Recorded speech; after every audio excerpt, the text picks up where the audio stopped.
जय श्री कृष्णा। आशा है कि आप सभी लोग अच्छे होंगे।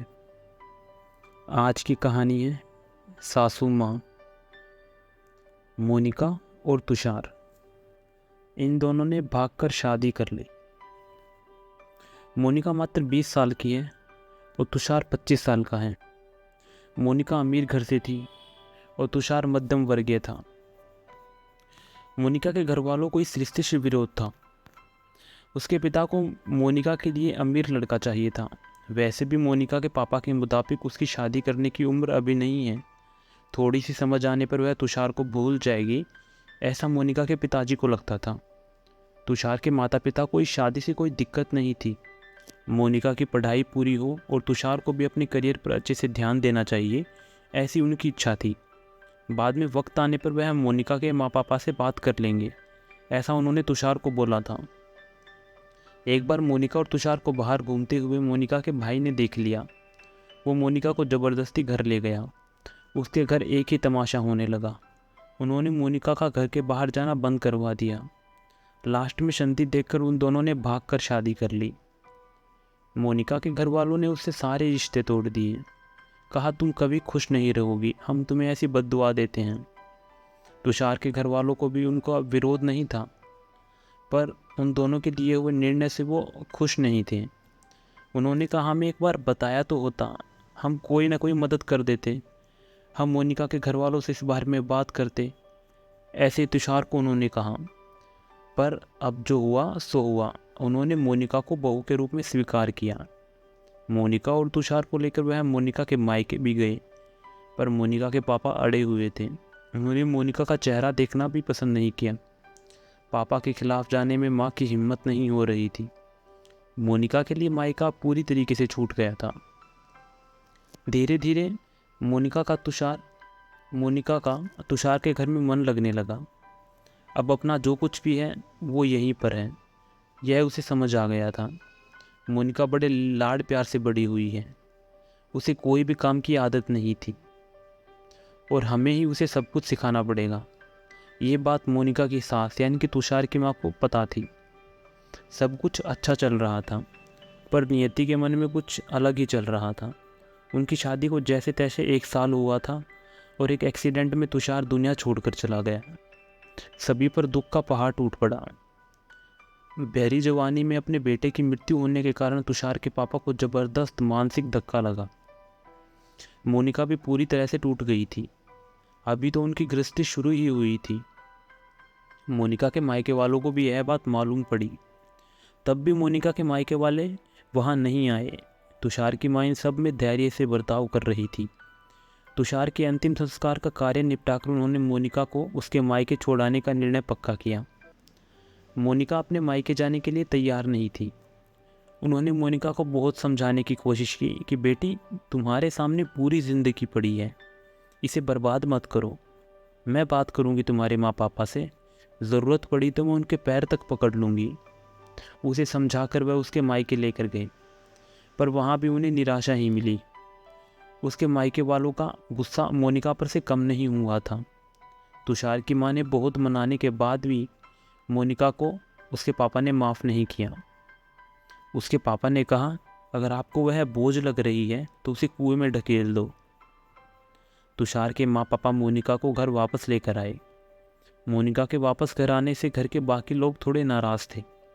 अब मोनिका को कोई भी खुले मन से स्वीकार करने को तैयार नहीं था। कुलच्छणी, अपशुगनी मेरे पोते को निगल गई, अब मेरे बेटे को भी निगल जाएगी। तुषार की दादी मोनिका को ये सब ताने दे रही थी। उस वक्त तुषार के पापा की भी तबीयत बहुत ख़राब हो रही थी। यह सब मोनिका को सहन नहीं हो रहा था। उसने ठान लिया कि यहाँ से दूर निकल जाना चाहिए। रात को सब सो जाने के बाद वह वहाँ से निकलने वाली थी कि तभी उसकी सास जग रही थी। उन्होंने मोनिका को रोका और कहा, कहाँ जा रही हो? मोनिका ने कहा, माँ मुझे जाने दीजिए, मैं अपशुभनी हूँ, मेरी ही वजह से ये सब हुआ। मैं तुषार की ज़िंदगी में आती नहीं तो हमारी शादी नहीं हुई होती, तो आज वह जिंदा होता। पापा की भी यह अवस्था नहीं होती। मुझे जाने दीजिए, मैं यहाँ नहीं रह सकती। वक्त आने पर आत्महत्या कर लूँगी, पर अब यहाँ नहीं रहूँगी। सच में यहाँ आने से घर की सारी खुशियाँ चली गई हैं। मुझे कोई अधिकार नहीं है यहाँ पर रहने का। मोनिका रोते रोते सब बोल रही थी। उसकी सास ने पहले उसे शांत किया। मोनिका, तुम दोनों मिले नहीं होते तो, तुम्हारी शादी नहीं हुई होती तो, उस दिन उस ट्रक ड्राइवर ने नशे में गाड़ी नहीं चलाई होती तो, रास्ते पर लोगों ने तुषार को सही वक्त पर हॉस्पिटल पहुंचा दिया होता तो, ऐसा बहुत कुछ है। और अब वक्त निकल गया है इन सब बातों पर विचार करने का। तुषार तो मेरा बेटा था। मेरी क्या अवस्था हुई होगी इन सब में। एक बात तो विचार किया होगा तुमने। वह तो चला गया और अब तुम भी छोड़कर चली जाओगी मुझे। मोनिका, तुम मुझ पर बोझ थी, इसलिए मैं तुम्हें मायके छोड़ने नहीं गई थी। मैं तुम्हें मायके छोड़ने इसलिए गई थी क्योंकि तुम्हारे सामने तुम्हारी पूरी ज़िंदगी है। किसी के चले जाने से हमें जीना तो नहीं छोड़ सकते। यहाँ से ज़्यादा तुम वहाँ खुश रहोगी, क्योंकि यहाँ तुषार की यादें तुम्हें हमेशा दुख देंगी, ऐसा मैं सोचती थी। पर जाने दो, जो हुआ सो हुआ। अब तुम तुम्हारी पढ़ाई पूरी करोगी, मैं हूँ तुम्हारे साथ, और इनकी चिंता करने के लिए मैं हूँ। मुझे सब तुम्हारा साथ चाहिए इन सब में बेटा। तुषार के जाने से हर कोई परेशान था। हर किसी का बोलने का तरीका अलग हो गया था। तुम्हारा दुख मैं अच्छे से समझ सकती हूँ, पर अब तुम्हें संभलना होगा। लोगों का बोलना नज़रअंदाज करना होगा तुम्हें। मन लगाकर पढ़ाई करनी पड़ेगी। तुम कोई भी गलत फैसला नहीं लोगी, इसका मुझे वचन दो। मैंने मेरा जवान बेटा गंवाया है और अब अपनी बेटी को नहीं खोना चाहती। सास की बातें सुनकर मोनिका को रोना आया। उसने सास को गले लगाया। उसने कहा, माँ, मैं कहीं नहीं जाऊंगी आपको छोड़कर। आप जैसा बोलोगे वैसा ही मैं करूंगी। मोनिका की सास भी मन भर के रोई आज पहली बार। उनका दुख फूट फूट कर बाहर आ रहा था। आगे मोनिका ने मन लगाकर पढ़ाई की। वह बहू नहीं, उस घर की बेटी बनी। बहुत सारे ताने सुने, बुरी बातें सुनी उसने। हर एक राह पर उसके साथ थी वो उसकी सास। वो दोनों एक दूसरे की ताकत बनी। मोनिका IAS अधिकारी बनी। अब उसे दोष देने वाले लोगों का मुंह बंद हो गया था। मोनिका के मायके वालों को भी ये खबर पता चली। उसके पापा के सिवाय मायके के बाकी लोग अब उसे पूछने लगे थे।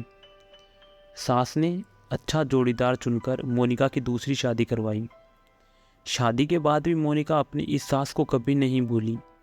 अपनी सास के अंतिम काल में भी मोनिका उनकी दिन रात सेवा करती रही। उस सास ने मोनिका को एक अच्छी ज़िंदगी जीना सिखाया था। पर सच में मोनिका के सास जैसी ऐसी कितनी समझदार औरतें हैं इस समाज में, जो एक चौखट से बाहर जाकर सोचती हैं और दूसरों का आधार बन उनका जीवन सफल बनाती हैं। वो ये देखती हैं कि जो होना था वो हो चुका है, लेकिन अब इसके साथ सब अच्छा हो, ये हमारी जिम्मेदारी है। और ऐसी औरतें समाज में बहुत कम हैं। तो आशा यही करता हूँ कि जब भी कोई ऐसी परिस्थिति आए तो आत्महत्या करने के बजाय ठंडे दिमाग से हमारे आगे जो ज़िंदगी पड़ी है उसके बारे में सोचना बेहतर है। तो आशा करता हूँ कि आपको कहानी पसंद आई होगी। राधे राधे।